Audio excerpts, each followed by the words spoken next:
Good morning students, welcome all of you to my channel Lamely IC Maths and Physics. Today in this lecture I will teach you potential gradient means विभव प्रवणता। विभव के बारे में आप जान चुके हैं और विभवांतर भी जान चुके हैं। एक्चुअली अगर कहें ये विभव प्रवणता जो है ये विभवांतर से ही रिलेटेड है। जैसे कि यहाँ से हम वैद्युत क्षेत्र की दिशा में चले, वैद्युत क्षेत्र होता किधर की ओर है। अगर यहाँ पर कोई चार्ज Q रखा है तो वैद्युत क्षेत्र की डायरेक्शन इससे बाहर की ओर होती है, इधर को वैद्युत बल रेखाएं चलती हैं, तो ये वैद्युत क्षेत्र E की डायरेक्शन हो गई। तो जब हम इसकी दिशा में चलते हैं तो जितना ही आगे हम बढ़ते जाएंगे उतना ही विभव कम होता जाएगा, वोल्टेज डाउन होता जाएगा। जैसे कि जो सप्लाई भेजी जाती है पावर हाउस से मान लीजिए गाँव तक जाती है, तो यदि इस वायर में रेजिस्टेंस हो, कुछ न कुछ, रेजिस्टेंस मीन्स क्या, प्रतिरोध। यदि प्रतिरोध हो तो वोल्टेज डाउन होता जाएगा, एक गांव से दूसरे गांव तक जब वोल्टेज पहुंचेगा तो काफी कम हो जाएगा। लेकिन चूंकि वायर का रेजिस्टेंस जो होता है बहुत ही कम होता है, जीरो तो हो ही नहीं सकता, प्रकृति की कोई वस्तु ही नहीं है जिसका रेजिस्टेंस जीरो हो जाए, बहुत कम होता है। इसलिए अगर पावर हाउस से कहते हैं 220 वोल्ट सप्लाई हुई, क्या घर में 220 वोल्ट आता है पूरा वोल्टेज? बहुत कम, रेयर केसेस में वोल्टेज डाउन रहता है। कारण यही है विभव प्रवणता कि जब हम वैद्युत क्षेत्र की दिशा में आगे बढ़ते हैं तो वोल्टेज लगातार क्या होता है, घटता जाता है। जैसे यहाँ पर मान लीजिए वोल्टेज V है, ये एक बिंदु A है, तो जब B पर आप पहुंचेंगे तो इसमें से कुछ डाउन हो गया वोल्टेज, मान लीजिए V में से डेल्टा V घट गया, मतलब कम पड़ गया। तो डेल्टा V क्या है, A से B तक जाने में विभव में होने वाला परिवर्तन। हुआ क्या है कि जब आप A से B गए हैं तो डेल्टा V वोल्टेज क्या हो गया, घट गया है। ये इतनी दूरी पर कम पड़ा है, इसको हम डेल्टा X मान ले रहे हैं कि हमने वैद्युत क्षेत्र की दिशा में कितनी दूरी तय किया है, डेल्टा X। तो विभव में परिवर्तन कितना हो गया है, डेल्टा V। परिवर्तन केवल डेल्टा V ही हुआ है, बढ़ा है कि घटा है, घट गया है। तो यहाँ पर विभव प्रवणता की परिभाषा होती है कि वैद्युत क्षेत्र की दिशा में चलने पर, इधर को चलेंगे वैद्युत क्षेत्र की दिशा में चलने पर दूरी के सापेक्ष विभव में होने वाले परिवर्तन को ही विभव प्रवणता कहते हैं। दूरी के सापेक्ष कहने का मतलब जितनी हम दूरी बढ़ते जाएंगे उतना ही विभव में परिवर्तन होता जाएगा, क्योंकि दूरी के सापेक्ष का मतलब है दूरी पर निर्भर कर रहा है सब कुछ। यहाँ तो आप क्या बोलेंगे कि वैद्युत क्षेत्र की दिशा में चलने पर या वैद्युत क्षेत्र के अनुदिश चलने पर दूरी के सापेक्ष विभव में होने वाले परिवर्तन को विभव प्रवणता कहते हैं। और इसका कोई सिंबल नहीं होता है, विभव प्रवणता को आपको ऐसे लिखना है, विभव प्रवणता। सभी फिजिकल क्वांटिटीज का कोई ना कोई सिंबल होता है ना, लेकिन इसका कोई सिंबल नहीं है। विभव प्रवणता बराबर आप लिखेंगे विभव में परिवर्तन, विभव में परिवर्तन बटे दूरी या विस्थापन दूरी। तो देखिए विभव में परिवर्तन अगर A से B आए, मान लीजिए डेल्टा V हुआ है, डेल्टा V लिख लेंगे और दूरी कितनी हो जाएगी, डेल्टा X हो जाएगी। अब ये माइनस साइन क्यों लगा है, यहाँ पर पूछा जा सकता है माइनस चिन्ह का मतलब क्या है। तो ऋण चिन्ह के लिए ये बताता है कि जब हम वैद्युत क्षेत्र की दिशा में चलते हैं तो विभव सदैव घटता है। ये घटने को प्रदर्शित कर रहा है कि जब हम वैद्युत क्षेत्र की दिशा में चलेंगे तो विभव सदैव घटेगा। तो यहाँ से आप याद कर सकते हैं, देखिए दूरी के सापेक्ष, दूरी बटे में है ना, तो जो बटे में इसके सापेक्ष कहेंगे, दूरी के सापेक्ष विभव में होने वाले परिवर्तन को ही विभव प्रवणता कहते हैं। समझ पा रहे हैं? और कब, जब वैद्युत क्षेत्र के अनुदिश चलेंगे, इधर आने पर क्या होगा, विभव बढ़ेगा, उधर जाने पर विभव घटेगा। तो लिखवा दें इसको क्या कि वैद्युत क्षेत्र के अनुदिश चलने पर दूरी के सापेक्ष विभव में होने वाले परिवर्तन को विभव प्रवणता कहते हैं। साथ में ये भी, अब अगर इसका हम मात्रक पूछें तो क्या होगा, ये विभव है या विभवांतर, इसका मात्रक क्या होता है, वोल्ट होता है, और ये क्या है, मीटर, वोल्ट मीटर हो गया। अब आपको विमा अगर निकालनी है इसकी, ये तो मात्रक हो गया। विमा अभी तक तो हमने किसी की बताया नहीं आपको। चलिए विमा आप यहाँ से शुरू कर सकते हैं, वोल्टेज की निकालना है आपको विमा सबसे पहले। मान लीजिए तो आप एक फार्मूला जानते हैं, W = QV, है, इसको ने पढ़ा था ना, तो यहीं से निकाल सकते हो। V बराबर क्या हो जाएगा, W/Q, ये आएगा। W क्या है यहाँ पर, कार्य की विमा होती है m(L⁻⁻²) और ये -2, और नीचे क्या हो जाएगी, Q की विमा AT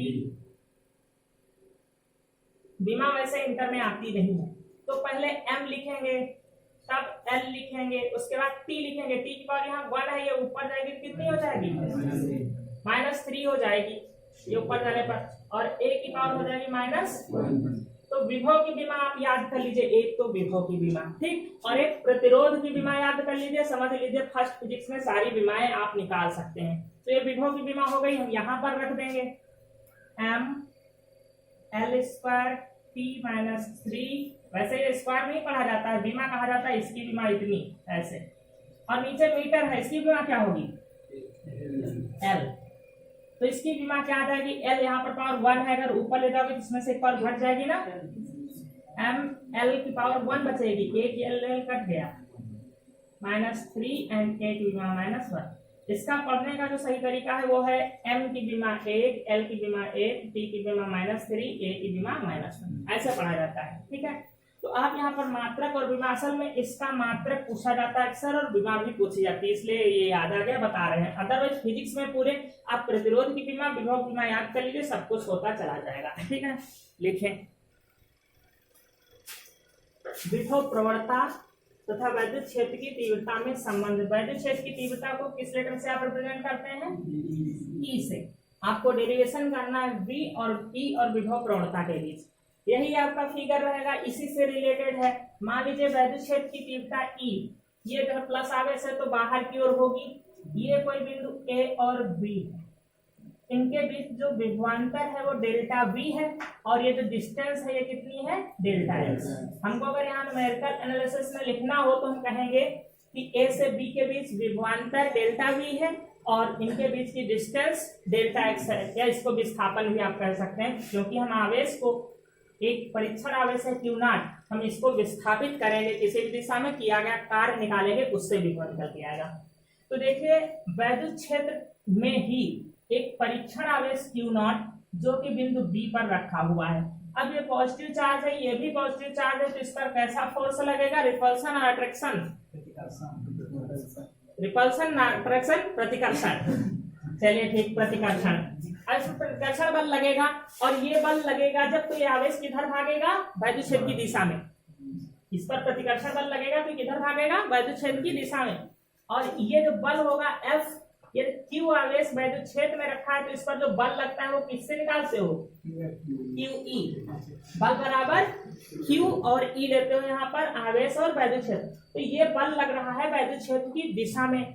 अब इसको पकड़ के आपको लाना है बिंदु A तक, तो आप विस्थापित करना चाह रहे हो बल की विपरीत दिशा में। इससे पहले भी एक डेरिवेशन कहीं पर बता चुके हैं कि जब बल की विपरीत दिशा में विस्थापन करते हैं तो चाहे बल माइनस कर लो या विस्थापन माइनस कर लो। किस डेरिवेशन में पढ़े हो, विभव वाले। तो यहाँ पर ये बल लगेगा, आप कहोगे परीक्षण आवेश, परीक्षण आवेश पर वैद्युत बल, वैद्युत बल F बराबर हो जाएगा Q0E। वैद्युत क्षेत्र में कोई आवेश रखा हो तो उस पर बल अवश्य लगता है, ऐसा हो ही नहीं सकता ना लगे, अगर वैद्युत क्षेत्र एक समान है। तो ये बल F हो गया। अब इसको B से A तक विस्थापित करने में, माना इसे B से A तक डेल्टा x विस्थापित करने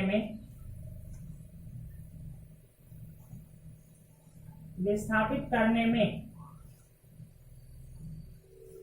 डेल्टा W कार्य करना पड़ता है। यहाँ भी डेल्टा लेंगे क्योंकि जब विस्थापन अति सूक्ष्म है तो कार्य भी अति सूक्ष्म यहाँ पर लेंगे। डेल्टा W कार्य करना पड़ता है।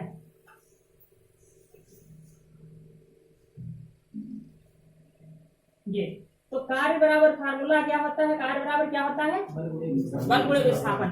अब हमने कहा ये विस्थापन बल की विपरीत दिशा में हो रहा है, या बल माइनस कर लीजिए या फिर विस्थापन को माइनस कर लेना होगा। तो F बल हो गया और विस्थापन को हम माइनस में ले रहे हैं, डेल्टा x कर ले रहे हैं। समझ में आपसे बहुत से रीजन है यहाँ पर जो कि कहीं हम लिखे नहीं है, लेकिन जैसे वहां पर था विभव प्रवणता में माइनस साइन क्यों था, तो हमने बता दिया कि वो इसलिए था क्योंकि विभव में कमी होती है वैद्युत क्षेत्र की दिशा में चलने पर। वैसे यहाँ पर कहे माइनस साइन क्यों लिया, क्योंकि बल की विपरीत विस्थापन करना पड़ रहा है, बल लग रहा बाहर की ओर, विस्थापन विपरीत दिशा में हो रहा। तो यहाँ पर बल का मान रख लीजिए क्या है, Q0, अब ये माइनस यहाँ पर ले आइए E, और ये हो गया डेल्टा x। अब यहाँ पर हम हटाएंगे यहाँ से इसको क्यू नॉट को यहाँ से हटाएंगे माइनस ई डेल्टा एक्स। आपने फार्मूला पढ़ा है हाई स्कूल में, W बराबर क्यू ई, ठीक है, क्यू वी, और यहाँ से अगर V निकाले तो क्या होता है W अपान क्यू, अर्थात वैद्युत क्षेत्र में किए गए कार्य और आवेश के अनुपात को विभव कहते हैं। तो आपने यहाँ से यहाँ विस्थापित किया है तो यहाँ पर W अपान जो Q होगा, जिस आवेश को विस्थापित किया है वो आवेश कौन सा, Q नॉट, और कार्य कितना करना पड़ा है, डेल्टा W। तो इसके अनुपात को हम क्या कहेंगे, इनके बीच में विभव। तो इन दोनों बिंदुओं के बीच विभव डेल्टा V है, V हम शुरू में लिखवाएंगे। तो W डेल्टा W अपान इसको Q नॉट को क्या कहोगे, डेल्टा V। कार्य बटे आवेश ही क्या होता है, विभव के बराबर होता है। तो इन दोनों के बीच में विभवांतर कितना है, डेल्टा V माइनस ई डेल्टा एक्स। अब हम क्या करें, डेल्टा एक्स को यहाँ ले आए। दूसरे में सब क्या यहाँ से वहां बना रहे हैं, हाँ ये सब क्या है, ये फिजिक्स है और कुछ नहीं है। अब यहाँ से हम माइनस से अगर ये हटाएंगे तो यहाँ आ जाएगा ना। अब ये बताइए माइनस डेल्टा वी बटे डेल्टा एक्स को क्या कहते हो, विभव प्रवणता। तो आपको रिलेशन निकालना था विभव प्रवणता और वैद्युत क्षेत्र की तीव्रता के बीच में, ठीक है। ये हो गई वैद्युत क्षेत्र की तीव्रता और ये हो गई विभव प्रवणता। तो अगर कभी विभव प्रवणता को डिफाइन करना हो, यहाँ से एक और प्रकार से डिफाइन कर सकते हो कि किसी भी बिंदु पर वैद्युत क्षेत्र की दिशा में विभव में होने वाला वैद्युत क्षेत्र की दिशा में जो विभव प्रवणता होती है वो वैद्युत क्षेत्र की तीव्रता के बराबर होती है। क्या हमने कहा, किसी भी बिंदु पर वैद्युत क्षेत्र की तीव्रता वैद्युत क्षेत्र की दिशा में विभव में होने वाले प्रवणता के बराबर होती है, या वैद्युत क्षेत्र की तीव्रता विभव प्रवणता के बराबर आ गई। आप साधारण शब्दों में कह सकते हो किसी भी बिंदु पर वैद्युत क्षेत्र की तीव्रता जो होती है वो वैद्युत क्षेत्र की दिशा में होने वाले विभव प्रवणता के बराबर होती है। एक परिभाषा यहाँ से और निकल के आ जाती है, अर्थात वैद्युत क्षेत्र विभव प्रवणता दोनों लगभग इक्वल होते हैं। लगभग क्या है, इक्वल, कोई समानुपाती का साइन नहीं है यहाँ पर। समझ पाए हैं इसको, फिर से समझा दे। इंपॉर्टेंट है विभव प्रवणता और ये रिलेशन बहुत इंपॉर्टेंट है, बुक में थोड़ा दूसरे प्रकार से दिया है, समझना मुश्किल होगा। पहले हमने क्या किया, ऐसे याद करो केवल कि पहले बल निकाल लिया, फिर हमने कार्य निकाल लिया, बस दो काम किया है। और तो सब कुछ यहाँ किया, आवेश को यहाँ से हटा के इसके बटे में लिया, ये विभव बन गया, फिर एक्स यहाँ पर ले आए, विभव प्रवणता बन गई, वैद्युत क्षेत्र हो गया। डेरिवेशन ऐसे ही याद किया जाता है, ये नहीं एक एक स्टेप रटोगे कि क्या क्या करते हैं, ये याद करना है, ठीक। देखिए इसमें नेक्स्ट हेडलाइन है आपकी, एक समान वैद्युत क्षेत्र में आवेशित कण का पथ। देखिए यहाँ आप वैद्युत क्षेत्र पढ़ रहे हैं, अभी आप आगे पढ़ेंगे तो चुंबकीय क्षेत्र पढ़ेंगे।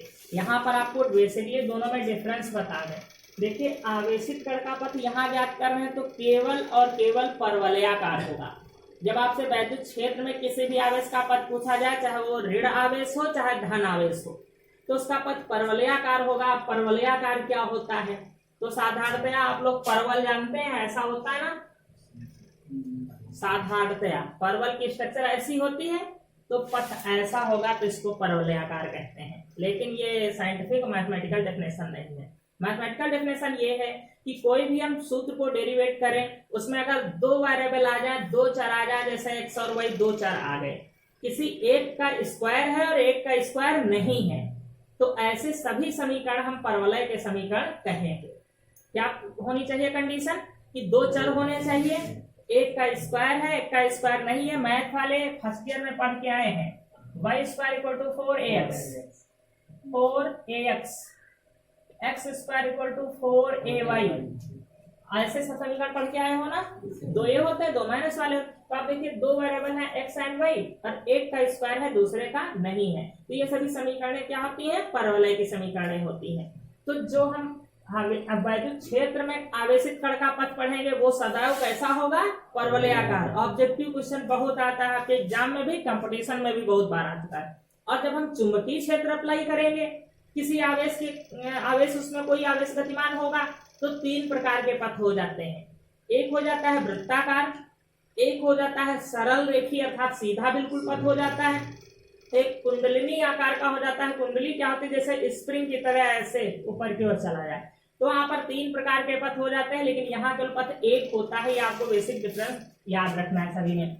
तो यहाँ पर हेडलाइन पढ़ी, एक समान वैद्युत क्षेत्र में आवेशित कण का पथ। तो हमको इसको निगमन करके बताना है कि ये पथ कैसा होता है, परवलयाकार होता है। तो पहले हम एक समान वैद्युत क्षेत्र यहाँ पर उत्पन्न करेंगे। ये दो प्लेट्स मैंने ले लिया है, इस पर पॉजिटिव चार्ज है, क्योंकि वैद्युत क्षेत्र उत्पन्न तो तभी होगा जब कहीं आवेश होगा। ये पॉजिटिव चार्ज है, नेगेटिव चार्ज है। वैद्युत क्षेत्र की दिशा किधर से किधर होगी, प्लस से माइनस की ओर। तो ये प्लस प्लेट, ये माइनस प्लेट, इधर की ओर वैद्युत क्षेत्र की दिशा होगी। ये वैद्युत क्षेत्र है, किससे रिप्रेजेंट करेंगे, ई से। ये वैद्युत क्षेत्र है, यहाँ पर एक समान वैद्युत क्षेत्र ई है, ठीक है।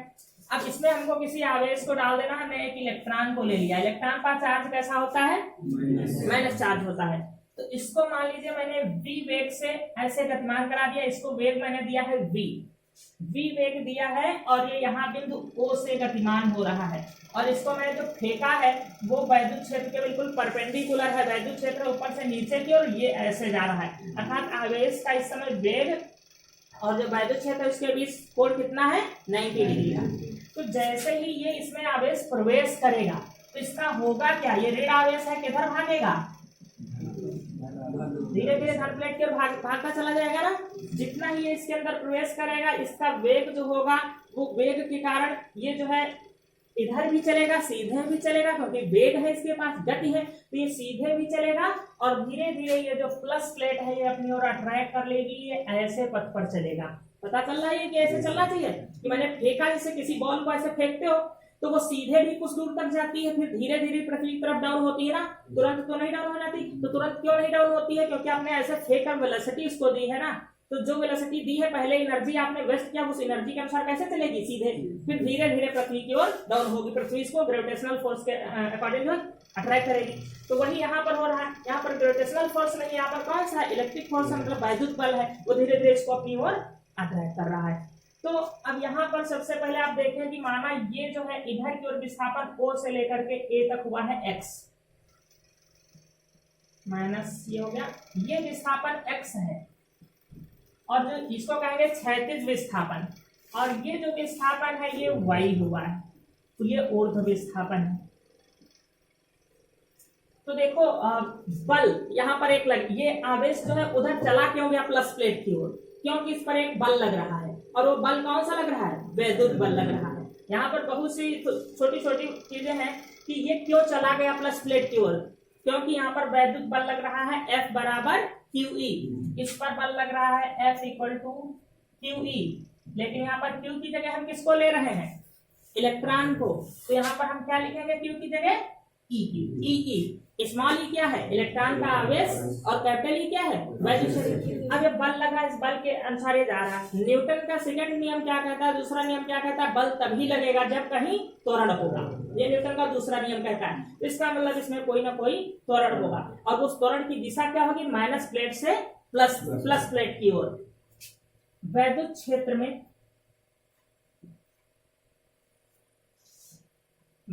क्षेत्र में इलेक्ट्रॉन पर आरोपित बल, अभी बहुत कुछ ऊपर लिखना है, न्यूमेरिकल एनालिसिस पूरा हमने डेरिवेशन शुरू कर दिया है कि वैद्युत क्षेत्र में या ई वैद्युत क्षेत्र में आप लिख सकते हैं, ई वैद्युत क्षेत्र में इलेक्ट्रॉन पर आरोपित बल कितना होगा, F इक्वल टू QE होता है, तो E हो जाएगा ना, E इलेक्ट्रॉन का आवेश, और ये हो जाएगा। अब जब बल है तो उसमें त्वरण भी होगा, अतः इलेक्ट्रॉन पर त्वरण, अतः इलेक्ट्रॉन पर आरोपित त्वरण को किस अच्छा से लिखते हैं, त्वरण बराबर आपका एक फार्मूला होता है F इक्वल टू ma, पढ़ चुके हो ना। तो A बराबर क्या निकलेगा, F अपान m, तो A बराबर हो जाएगा F अपान m। हम यहाँ से क्या करेंगे, F की वैल्यू यहाँ से रख देंगे यहाँ पर, तो हो जाएगा E अपान m। ये त्वरण निकल आया ना। तो हमने एक त्वरण निकाल लिया है कि इसकी गति में त्वरण कितना उत्पन्न हुआ है। अब दो प्रकार की गतियां हो रही है, दो दिशा में चल रहा है, एक तो क्षैतिज चल रहा है और एक तो ऊर्ध्व चल रहा है। जब क्षैतिज चल रहा है तो इसके पास वेग तो है 36, वेग कितना है v, लेकिन त्वरण नहीं है। त्वरण सदा बल की दिशा में होता है, जब जिधर को बल लगता है तो बल ऊपर की ओर लग रहा है, तो ऊपर की ओर जब हम ऊर्ध्व गति लेंगे तब तो त्वरण होगा, ठीक है। लेकिन ये जब 36 चल रहा है तो त्वरण नहीं होगा, क्योंकि 36 दिशा में कोई बल नहीं लग रहा है, वैद्युत बल किधर लग रहा है, ऊपर। तो पहले हम लेंगे 36 गति, इलेक्ट्रॉन की 36 गति के लिए, इलेक्ट्रॉन की 36 गति के लिए, तो 36 गति के लिए हम जो फार्मूला लगाएंगे तो समय बराबर क्या होता है, दूरी बटे चाल। अभी हम लिखवा देंगे कि माना O से इसको यहाँ तक B तक पहुंचने में समय लग रहा है T, ये हम लिखवा देंगे वहां पर। तो समय बराबर होता है जो T बराबर, समय बराबर होता है दूरी बटे चाल, या दूरी बराबर चाल गुणे समय। तुमको समय निकालना है तो हो जाएगा दूरी बटे चाल। देखिए दूरी कौन सी 36 और चाल कौन सी 36। अब हम लिखवा देंगे 36 वेग माना v है, वहां लिखवाएंगे, ठीक है। तो 36 दूरी बटे 36 चाल हो गई, ये समझ पाए यहाँ से। अब ऊर्ध्व गति के लिए, इलेक्ट्रॉन की ऊर्ध्व गति के लिए, कुछ लोग सोते हैं, यहाँ हम डेली बोल रहे हैं, अब नाम लेना पड़ेगा। कितना तुम लोग रात को जगते हो, मूवी देखा करते हो क्या। इलेक्ट्रॉन की ऊर्ध्व गति के लिए, ऊर्ध्व गति के लिए हम फार्मूला एक पढ़े होंगे, H बराबर UT plus half AT square, कहीं पढ़ा नहीं तो देखा ये H equal to UT plus half AT square, ये सब पढ़े हो ना। तो यहाँ पर UT 0 हो जाएगा, मैं पहले ही बता दूं क्यों, क्योंकि जब हम ऊर्ध्व गति लेंगे तो ऊपर की ओर कोई वेग मैंने दिया ही नहीं है, मैंने वेग कौन सा दिया है 36। तो जब किसी वस्तु को हम 36 फेंकेंगे तो ऊपर की ओर ऊर्ध्व वेग क्या हो जाएगा 0। तो जब U 0 है यहाँ पर तो UT पूरा 0 हो जाएगा, केवल बचेगा H बराबर हाफ AT स्क्वायर, ठीक है। ये मैं समझा दे रहा हूँ, आप लिख देंगे ऊर्ध्व वेग 0 है, लिख देंगे हम आगे की ऊर्ध्व वेग क्या है 0 है। तो H की जगह हम क्या लेंगे y, क्योंकि कितनी ऊंचाई तय किया है इलेक्ट्रॉन ने y, यहाँ पर हो जाएगा y हाफ AT स्क्वायर, ये हो जाएगा। ऊर्ध्व ऊंचाई कितनी तय किया है y, एक्सेलरेशन होगा, t समय होगा, क्योंकि जितना समय में ये यहाँ से यहाँ पहुंचा है उतने ही समय में ऊपर भी गया है। अगर आपसे हम कहें कि इसको यहाँ से यहाँ तक पहुंचने में t समय लगा है, तो आपसे कहें फिर इसको O से A तक आने में कितना समय लगा है, t ही लगा है, क्योंकि ऐसे तिरछे चल रहा है, लेकिन इस सामने ये कब पहुंचा t समय बाद। फिर कहें इसको यहाँ से यहाँ पहुंचने में कितना समय लगेगा, तभी कहोगे t समय लगा है, क्योंकि इस लेवल पे था और यहाँ पर पहुंचा है कितने समय में, t समय में। तो ये जो प्रक्षेप की गतियां होती हैं, फर्स्ट ईयर में खूब समझाना चाहिए था इसको, जिसने भी पढ़ाया है, कि यहाँ से जब ऐसे पहुंचता है तो 3 जगह पर टाइम t ही लिया जाता है। कौन कौन सा, एक तो O से B तक जाने में लगा समय, एक O से A तक आने में लगा समय, एक A से B तक जाने में लगा समय। तीनों समय क्या होते हैं, t ही होते हैं। तो देखिए मैंने 36 गति में भी समय क्या लिया, t, ऊर्ध्व गति में भी समय क्या यूज किया, t यूज किया। अब यहाँ पर हम सामने लिख देंगे, क्योंकि ऊर्ध्व वेग u बराबर 0, यहाँ पर ऊर्ध्व वेग हम दिखा भी दे, चाहे यहाँ की ओर ऊपर की ओर जो ऊर्ध्व वेग u है वो क्या है 0, क्योंकि मैंने केवल क्या दिया है 36 वेग दिया है, इसलिए यहाँ का ut क्या हो गया है 0 हो गया, एक लाइन कम हो गई। अब हमको कुछ नहीं करना है, केवल t की वैल्यू यहाँ से रख देना है, a की वैल्यू यहाँ से रख देना है, बस हमारा सूत्र निकल करके आ जाएगा। तो हम इतनी जगह में कर सकते हैं इसको, y equal to half, a के स्थान पर क्या रख दें, ये जो आप निकाल के आए E बटे m, ब्रैकेट में लिख दो चाहे ऐसे ही, इलेक्ट्रॉन का आवेश वैद्युत क्षेत्र बटे इलेक्ट्रॉन का द्रव्यमान, ये जो m है किसका है इलेक्ट्रॉन का, और t की जगह x बटे v लिख देंगे। तो जब t की जगह पर लिखेंगे x बटे v तो क्या हो जाएगा, x स्क्वायर बटे v स्क्वायर हो जाएगा, x स्क्वायर बटे v स्क्वायर। अब यहाँ पर दो चर हैं x और y, एक का देखो स्क्वायर है, एक का स्क्वायर नहीं है, तो यह समीकरण किसका हुआ, परवलय का। इस प्रकार हम कह सकते हैं कि जो एक समान वैद्युत क्षेत्र में आवेश का पथ होता है वो परवलयाकार होता है। अगर ऐसा समीकरण आ गया, ऐसा ग्राफ ड्रा करोगे तो ऐसे ही जाएगा, कुछ ऐसे होगा या ऐसे होगा। प्रक्षेपगत तो पढ़ा फर्स्ट ईयर में ना, तो यहाँ पर हम लिख देंगे यह एक परवलय का समीकरण है, यह एक परवलय का समीकरण है। तो इससे स्पष्ट होता है कि एक समान वैद्युत क्षेत्र में किसी भी आवेशित कण का पथ कैसा होगा, परवलयाकार होगा। ये क्वेश्चन कई प्रकार से आता है कि सिद्ध कीजिए एक समान वैद्युत क्षेत्र में किसी भी आवेश का पथ परवलयाकार होगा। यही लिखा होगा तो आपको यही डेरिवेशन करना है। या आपको लिखा होगा कि एक समान वैद्युत क्षेत्र में आवेशित कण का पथ ज्ञात कीजिए, तो भी डेरिवेशन करके ही आपको बताना होगा, ये अगर 1 नंबर से ज्यादा आता है। अगर 1 नंबर में पूछे पथ कैसा होता है तो कैसा होता है, परवलयाकार होता है। बस आप परवल से ध्यान रखना, परवल ऐसा ही होता है, गोलाकार परवलयाकार होता है। समझ पा रहे? अब हम न्यूमेरिकल एनालिसिस क्या लिखेंगे, देखो इसमें लगता है बहुत बड़ा सब कुछ लिखना है। देखिए यहाँ फिगर से सब कुछ हम जो लिखा है यहीं से बोलते हैं। माना एक समान वैद्युत क्षेत्र ई है, इसमें एक इलेक्ट्रॉन v वेग से वैद्युत क्षेत्र के लंबवत फेंका जाता है। एक इलेक्ट्रॉन जिसका वेग v है और वैद्युत क्षेत्र के लंबवत फेंका जाता है, जिससे इसका ऊर्ध्व वेग u बराबर 0 होता है। ऊर्ध्व वेग 0 है क्योंकि ये क्षैतिज फेंका गया है। माना है t समय में O से B पर पहुंचता है, तो क्षैतिज विस्थापन x है और ऊर्ध्व विस्थापन y है। बस यहाँ से शुरू कर देंगे, ई वैद्युत क्षेत्र में इलेक्ट्रॉन पर आरोपित बल, और बस 2 लाइन का डेरिवेशन हो जाएगा। ठीक है, देखिए हेडलाइन तो पढ़ चुके